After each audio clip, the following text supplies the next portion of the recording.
It's everywhere, ever since its popularity grew in 2020. With the rise of generative content and AI bots, it's gotten more advanced and more invasive. Wherever you go on the internet, AI content will likely pop up.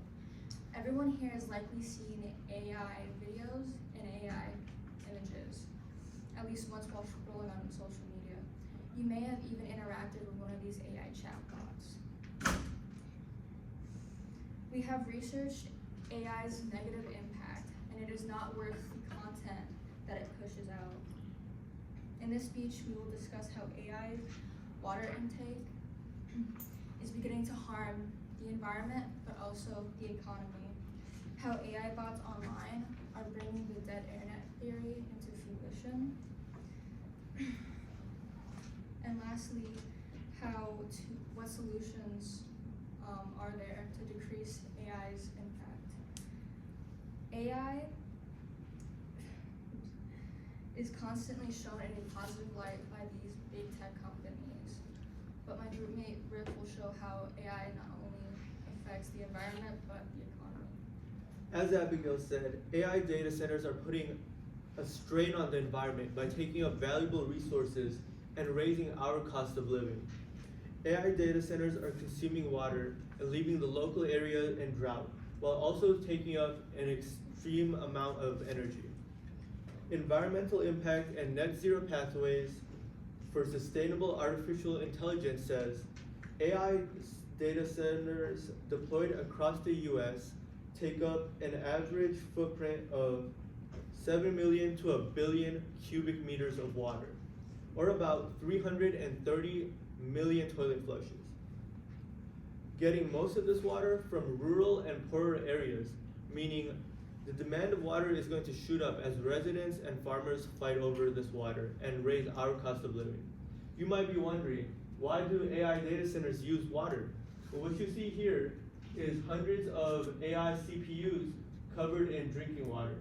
They do this because the chips create so much heat that there's no real cheap way to cool them besides just filling them with water that kind of dissipates the heat.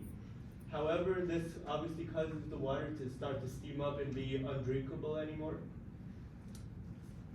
Unfortunately, water usage data isn't readily available, but according to CNBC, Virginia's cost of electricity has increased by 13% year over year since the AI data center rush. With the decrease, which this video will show you.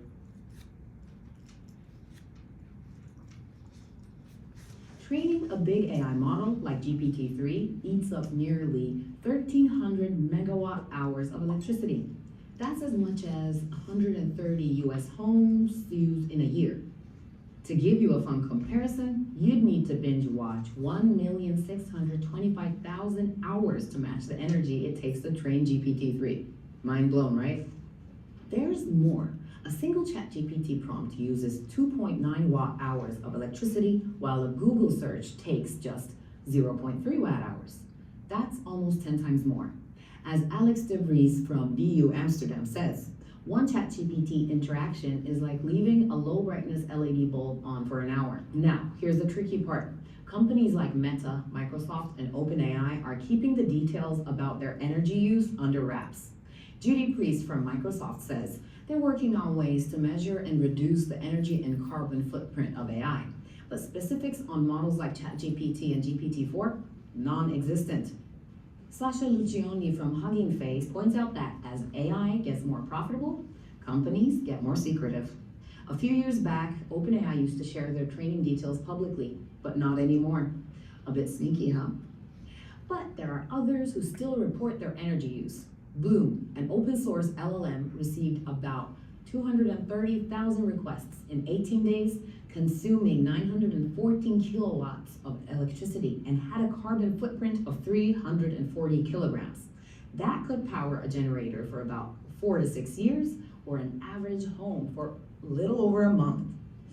Lucioni and her team did some cool experiments on 88 different models. They found that generating one image with AI uses almost as much as energy as fully charging your smartphone. Who knew generating a single picture could use so much energy? So, with the decreasing water supply, ecosystems will be devastated. And with many people being priced out, they'll have no access to any clean drinking water. But these aren't the only issues with AI. AI will eventually start replicating itself with no end, taking over the internet and destroying the meaning of it. Baudrillard and the Dead Internet Theory, revisiting Baudrillard's distrust in artificial intelligence, says AI will eventually start outnumbering actual people on the internet, effectively taking it over and destroying the meaning of the internet as a place for actual people to communicate, as it will be filled with junk and meaningless information, which is what happens when AI starts communicating with itself. AI sloth is everywhere. What happens next says, the rampant generation of AI content is leading to a sea of misinformation and catfishing, which completely removes the excitement of human interaction and makes info online useless while contributing to malicious goals. If the internet is full of AI generated content, then people will lose the human interaction associated with the internet. For example, when I saw I had a follower on Instagram, but then I realized it was just an AI generated bot. This made me completely lose interest in getting new followers and interacting with my existing followers and friends. If this continues, we'll lose a major form of communication and advancement. Also, if AI keeps spreading misinformation and creating fake videos online, nothing will be believable anymore on the internet. Another example was when I was looking up cool art online, but then realized most of it was just AI generated garbage and it wasn't even made by an actual person. This can lead people to danger and the risk of isolation. If you still don't get it, Marcus will help you visualize these changes. So, we're on the precipice of a new era, heading towards either calamity or prosperity. Our choices today will determine our future. Continued irresponsible use of this technology will result in not only a decline of the environment, but also cognitively as a species as well. According to Pew Research, in 2024, data centers consumed about 4% of the country's total electricity usage. At the rate we're headed, the IEA estimates that by 2030, these data centers will consume more electricity than Japan. Without breakthroughs in renewable energy, traditional power plants will end up taking most of this workload, further exacerbating climate change. And like Riff said, the use of fresh water further deteriorates the environment by increasing the water temperature. What I mean by that is a few degrees increase in temperature in an aquatic environment could be catastrophic. In addition to that, a recent paper published by Cornell University found that all large language models demonstrated a psychogenic potential, showing strong tendencies to perpetuate delusions rather than challenging them. In fact, the most egregious chatbots further isolated their users by not pointing them towards mental health resources. Responsible usage of AI can be a boon to all humanity though. We must use the right tool for the right job. Large language models are not the only form of artificial intelligence. Artificial neural networks outperformed other methodologies in both analysis of coastal structures and propagation of wave dynamics, as described by the Journal of Coastal Research.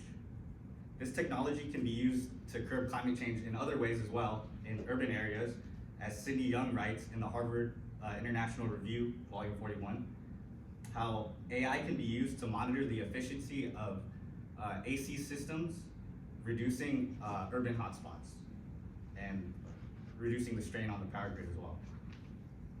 To wrap up, Maxwell will give his final thoughts. Oh, sorry. So the big question, like I said, we're not at the point of no return. So the big question is, what can we do about it? So Yinshi has the solutions that we thought of. So we've talked about the many consequences and potential consequences AI may bring. And while this all may feel overwhelming, there are feasible ways we as individuals can help mitigate the outcome. Something we can do is to reduce usage of AI in our personal lives, or to simply not engage with AI content. For a few years now, there has been a rapid spread of AI generated content, or AI slop, on the internet and social media. And to help this spread, people can simply not engage with it. So this means not commenting, liking, disliking such content. And on some platforms, there are options not to recommend such AI content. And another common use of AI is using it as a conversation partner. Nowadays, especially as something like therapy is becoming expensive for younger people, many have resorted to using AI as emotional support. And this is incredibly unhealthy long term, however okay it feels in the moment. AI doesn't have ethical training or oversight, and people with worsening mental health problems may take the words of AI, such as "I care about you" at face value, according to an article from the Brown University website. And according to the Journal of Mental Health and Clinical Psychology, users that had become obsessively attached to AI bots experienced delusional thinking or had their pre-existing mental illnesses worsen because of these interactions. ChatGPT induced psychosis is characterized by dependency behavior, delusional thinking, and in severe cases, psychotic episodes.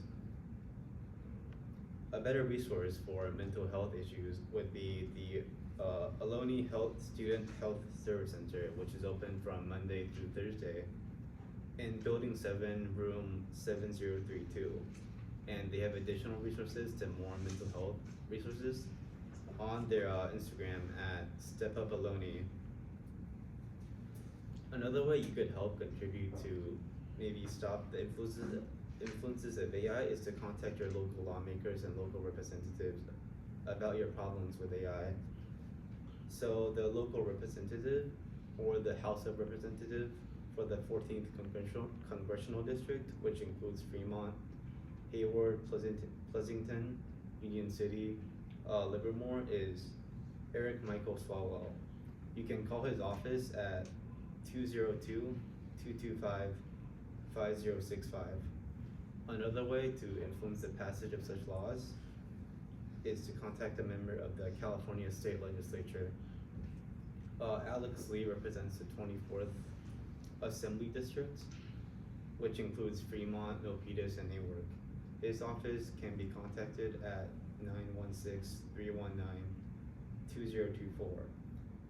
More locally, you can contact Geneva Bosquez, who is the Director of Communications and Legislative Affairs at Fremont. Her office can be called at 510-284-4094. So, in conclusion, to wrap things up, because of the aforementioned points that my group mates have brought up, such as AI using far too much electricity, creating bad content on the web, and not being scalable, or just bringing a lot of environmental damage to the areas it's implemented into data centers, we have to take precautions with the future of AI and support positive legislation and really discourage it wherever we see it, and discourage mostly superfluous use of AI, such as generative AI. As we mentioned, the amount of energy it uses is just far too harmful for the benefits it really brings. So what you can do today is really discourage it when you see it, the classmate use AI, or you can contact your representatives or reach out to better services, like my classmate mentioned, reaching out to Ohlone Mental Health Services instead of using AI as a therapist, using Google instead of asking it a question. Those are just some small things you can do to try and help curb the negative effects of AI. And we hope you've gleaned something from this presentation.